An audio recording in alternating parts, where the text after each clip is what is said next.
Welcome to the 72nd Francis Dykes Bonspiel and Curl Stream's coverage of it.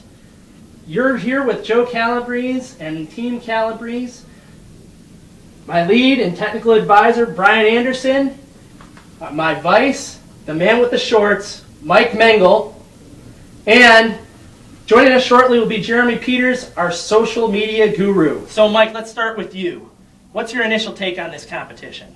Well, it's always a lot of fun. You get teams from all over the GNCC coming out. A lot of teams, it's their first Bonspiel out of town.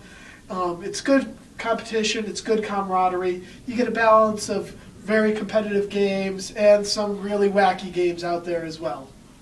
How many teams we got for this competition? We have 47, which, as far as I know, is the second largest amount ever to compete in the Dykes Bonspiel, behind the 48 that were also here in Rochester 4 years ago.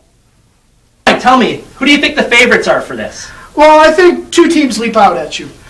There's the Melville team, which has been in the finals the last couple of years, winning it last year as a defending champion. And then the Bryan Rink from Utica. They're all fifth-year curlers, and they actually beat Melville 2 years ago in the finals. So Mike, tell me, for this Bonspiel, this might be the first time a team has come out to a Bonspiel, ever traveled before. It might be a team's first Bonspiel ever. It might be the largest one they've ever been in. What do you think the keys to victory are? Well, part of it is having fun. You gotta enjoy being out there. You gotta pay attention to the ice. You gotta have good strategy. But then there's some other things too, not so serious things that are important. What do you mean by that? Well, for one, you need your skip to not get into a fight with the GNCC chairman of the Dykes over having a sub from the host club as your fifth when one of your teammates is sick with a 24-hour flu bug when you're playing against a team from the host club. I don't know anybody who would have done that. You need to not get into a fight with one of your teammates who is obnoxiously drunk and trying to take a skanky towny girl named Ursula back to the hotel room while everybody else is trying to just go home and go to bed. Where was Ursula from again? That would be Nashua. Oh yeah, okay, just checking. Okay, Mike, so you were on a team that came really, really close. You lost out in a final to a Broomstones team. What else do you think might be a good key to victory for these teams? Well, a lot of it is, especially in a tournament this big, you're going to have to win 6 games to win the championship. So you got to value your time off the ice. When you're done playing, it's important to get your rest. It's a long tournament.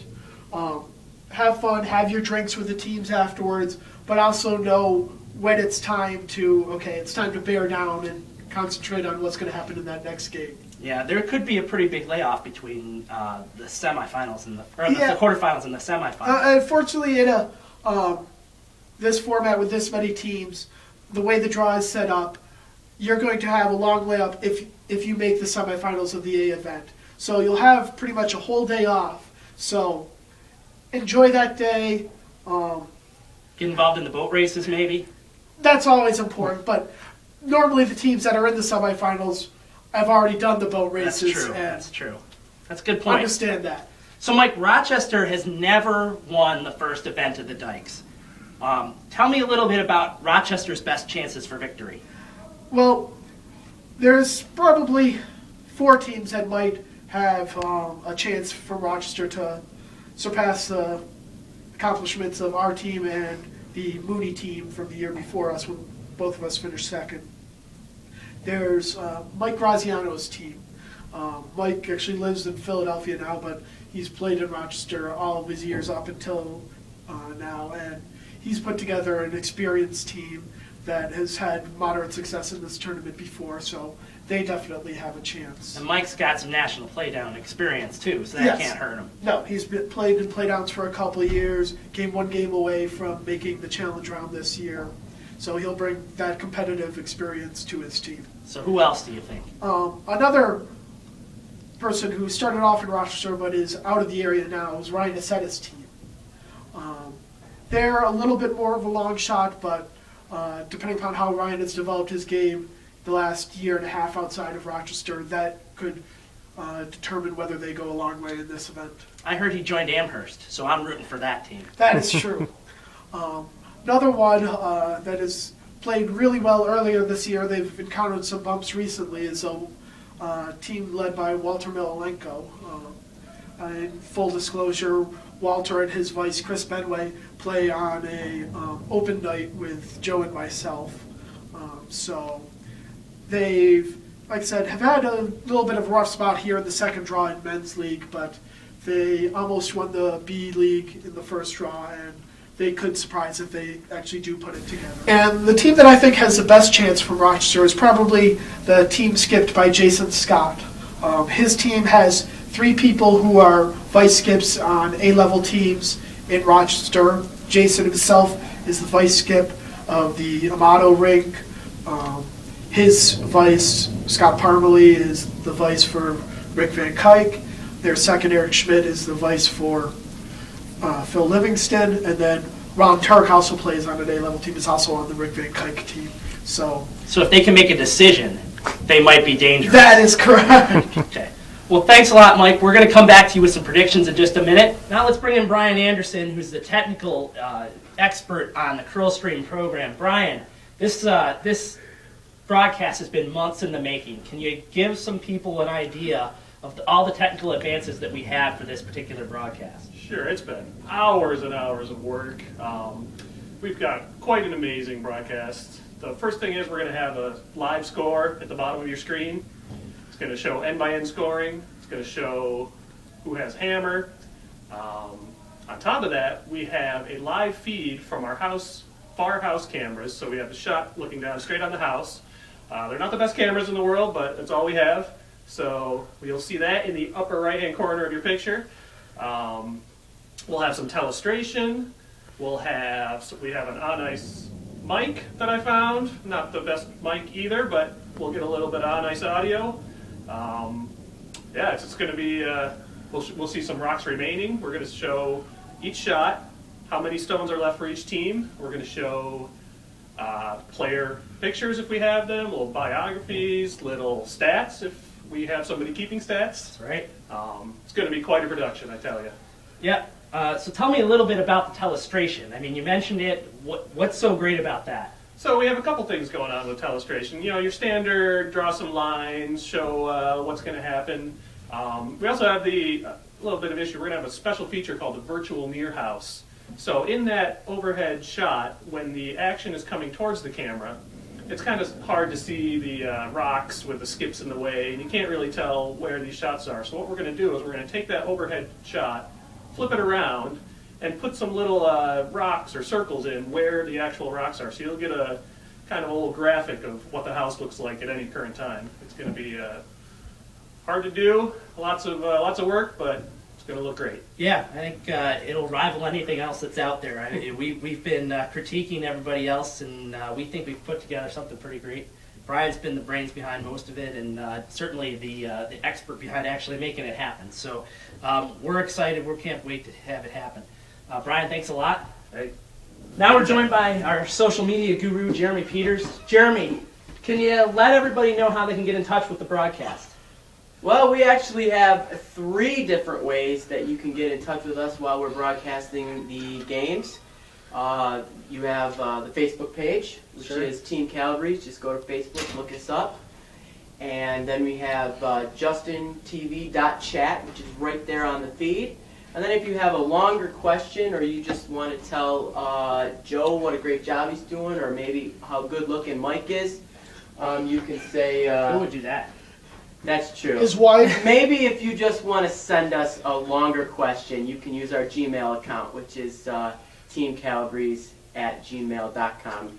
And I'm sure these yahoos have told you how to spell Calabrese by now. We have not. C-A-L-A-B-R-E-S-E. That's an S, not a Z. S-E. That's right. And we're C-A-L-A-B-R-E-S-E. We're going to have some fun, so hopefully you'll have some fun at home too. I'll be looking for your comments and suggestions and questions. Thanks, Jeremy. You're welcome, Joe. Okay, I'm going to bring Mike Mingle back because we're going to talk about what we've got going on tonight. Mike, come on here. We've got a doubleheader action coming your way tonight at 7 p.m. We've got the Jason Scott rink from Rochester versus Marchitelli from Pittsburgh. What do we know about those teams? Well, we don't know much about the Marchitelli team, but what I do know about teams from Pittsburgh, whenever they come up here to Rochester for play us in the friendly, for some reason they are very competitive, and maybe it's just something about teams that have played on or traditionally play on arena ice. They learn to read the ice a lot faster than teams that play on dedicated curling ice. The Jason Scott rink, as mentioned earlier, he's one of the teams that has a chance from the Rochester club. Jason Scott, he played in the men's league championship last year, losing it with Ron Mantha's team to us in the... Yeah, I had to throw that in, didn't you? Yes. Hey, whatever. Give ourselves a little props. That's once in a while. The rest of his team, like I said, mostly back-end players, have all had experience skipping. The 9 o'clock game, we've got Powers from Norfolk going up against Mike Graziano, again from Rochester. What do we know about those teams? Well, again, we don't know much about the team from Norfolk, Powers, but Mike Graziano, his team, lost in the semifinals of the A event last year in the Dykes. Like we mentioned earlier, he has some played-out experience. This is his 5th year in the Dykes. He's played with a lot of these guys before for a few years here in Rochester, so they look to be very competitive. So, Mike, now it's time for predictions. There's 47 teams looking to take this thing down. Who do you have? Well, breaking it down to the Final Four, I think it's hard to go against the two teams that have won it the past couple of years that are back in the tournament. So one region, I've got Melville coming out, I've got Bryan coming out of the other, so on the other side. I think Bryan will end up playing the team skipped by Mike Graziano in that semifinal. And on the other side, I think Melville will end up playing the Jason Scott rink in the other semifinal. And I look to see a rematch of the 2009 championship with Bryan and Melville facing off. And sounds like maybe a year of disappointment again for Rochester. It will be, but who knows? Yeah, anything you never know. can Hey, happen. but 2 out of 4 in the Final Four, you never know what might happen. Thanks again, Mike. Those are some great predictions. Now you have the answer key. You know exactly how it's going to turn out in the end. Watch anyway. Yeah, anything can happen. Okay, for Mike, Jeremy, Bryan, and our entire Curl Stream crew, we want to thank you for tuning in to the 72nd Francis Dykes Memorial Bonspiel. Let's throw it upstairs to us Somebody. and get to the action on the ice. Email us, chat with us. Good curling, and roll tide. Roll Tide.